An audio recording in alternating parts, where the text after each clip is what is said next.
Boa tarde, turma! Tudo bem com vocês? Mais um dia de aulas. E aí, estão animados?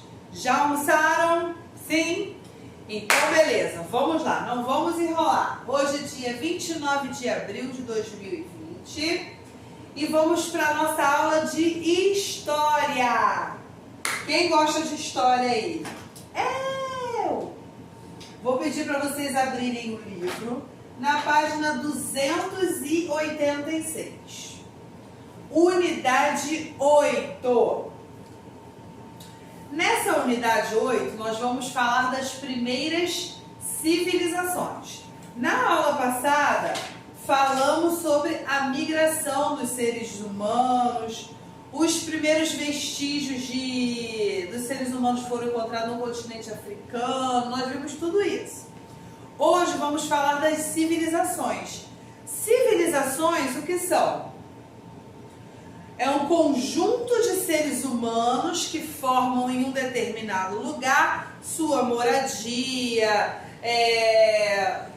seu trabalho, e isso forma-se uma civilização. É o local onde as pessoas efetivamente vivem, tá? Vamos lá, vou começar a leitura e daí vou explicando, beleza? Então vamos. As primeiras civilizações surgiram na Idade Antiga. Estudamos na primeira aula que a antiguidade é dividida em clássica e oriental. A antiguidade clássica é o período que compreende o Império Romano, Grécia e Roma. E a antiguidade oriental compreende as primeiras civilizações, localizadas na atual região do Oriente Médio. Nessa aula, iremos estudar as civilizações da Antiguidade Oriental. Então, vamos lá. Civilização egípcia. O Egito Antigo foi uma das maiores civilizações do período da Antiguidade e se localizava no nordeste da África, onde hoje são os países do Egito, Sudão, Etiópia, Eritreia e Somália. Além da grandeza territorial, essa civilização se construiu entre dois desertos, da Líbia e da Arábia. Tem aí um mapinha aí, ó. A primeira civilização, a maior das civilizações do período da Antiguidade se fez aqui, ó, da Líbia até a Arábia. Ela se construiu entre dois desertos. Aí você se pergunta, vamos ler aqui, ó. Mas como que foi possível uma civilização se estabelecer em área de deserto? Isso só foi possível porque souberam aproveitar as vantagens que o território oferecia. Por todo o Egito passava o rio Nilo. Nós vimos na lição passada. O segundo maior rio do mundo. E como qualquer outro rio, ele também tem os períodos de cheia. Vira a página. Entre os meses de junho e novembro, períodos de verão e outono no Egito, ocorre um período de muitas chuvas, que fazem com que o rio encha até transbordar. Quando o rio transborda, umedece as terras ao seu redor. Quando as águas do rio voltam ao normal, essa terra já foi umedecida e se torna muito fértil para a plantação. Como as terras ao redor do rio Nilo eram muito boas para a plantação, a civilização egípcia se organizou a partir da agricultura nessa região. Olha como eles foram espertos. Viviam no meio de desertos, porém, em épocas de chuva, o rio transbordava e deixava a terra ali ao redor umedecida. Quando abaixava o nível do rio, eles plantavam. Se o período de junho a novembro era de cheia, a partir de novembro, os egípcios começavam a cultivar. E entre maio e junho colhiam cereais, legumes, vegetais, frutas. A civilização egípcia também é marcada pela domesticação de animais. e pela construção de canais de irrigação, já que estavam próximas a rios. Essas duas características contribuíram para que as pessoas não precisassem andar muito para buscar alimento e água, fazendo então com que grupos deixassem de ser nômades e se tornassem cada vez mais sedentários.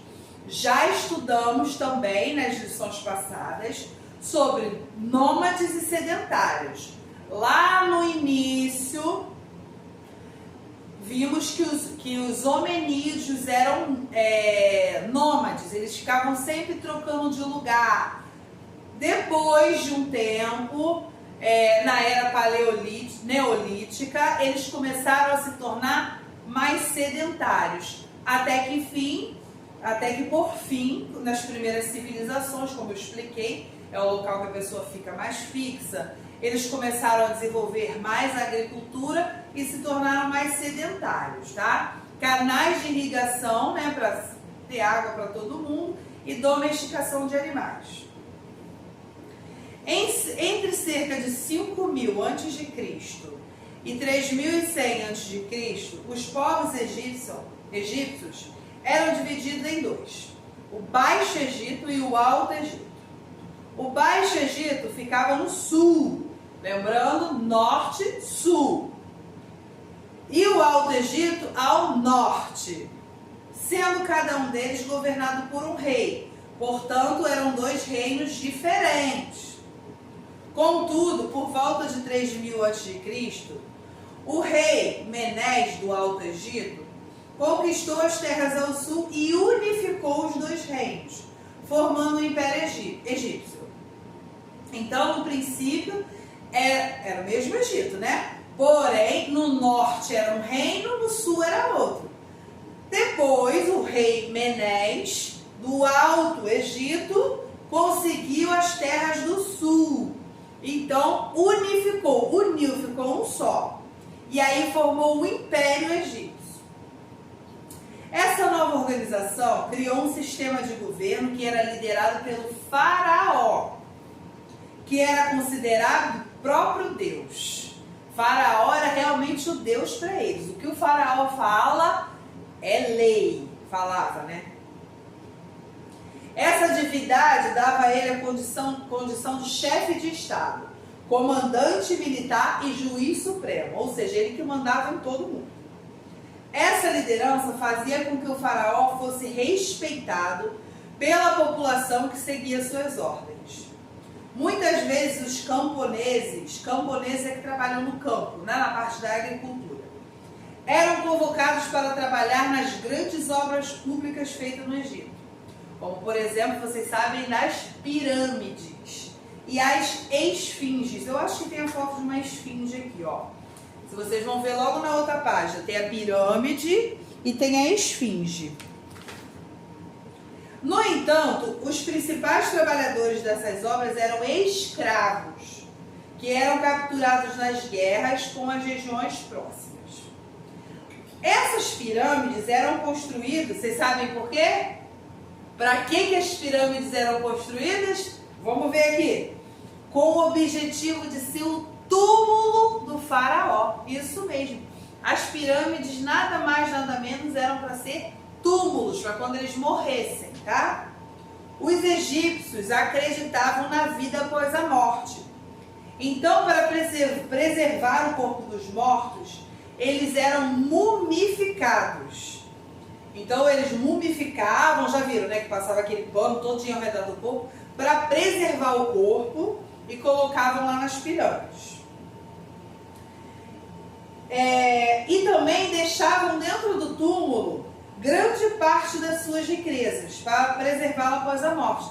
Como eles acreditavam que depois que morressem iam continuar vivendo, tinha vida após a morte de outra maneira, o corpo tentava ser preservado e eles colocavam a riqueza que eles tinham, uma parte da riqueza, ouro, joias, junto, para ser enterrado junto. Vira aí a página, vamos para 288. Os camponeses construíram a maior parte da população egípcia e trabalhavam em todos os tipos de serviços da agricultura e construção. Pelo trabalho executado, ele recebia uma quantidade de alimentos cultiváveis para a manutenção da família.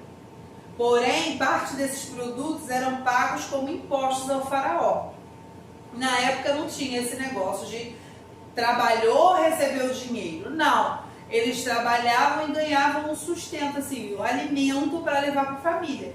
Só que, como eu falei, o faraó era um rei, era um deus para eles. E também eles tinham que pagar impostos. Então, eles ganhavam de um lado e perdiam de outro. Não mudou muita coisa, só que agora é dinheiro.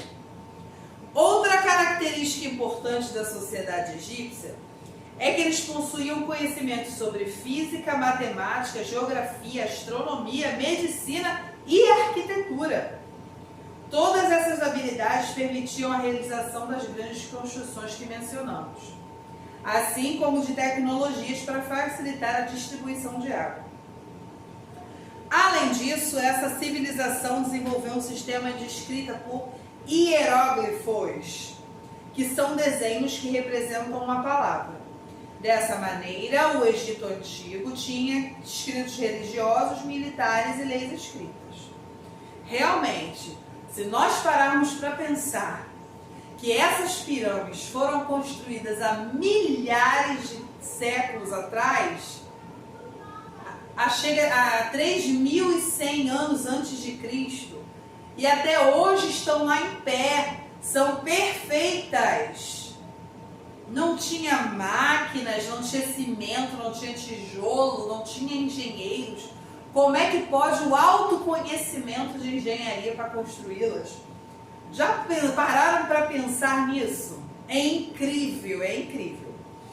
E além disso tudo, na época não tinha alfabeto, língua portuguesa, língua inglesa, não. E tinham escritos, olha aqui, que se chamavam hieróglifos. Eles entendiam o que estava escrito ali. E aí, por isso, tinham leis, tinha coisas religiosas. Beleza? Show de bola?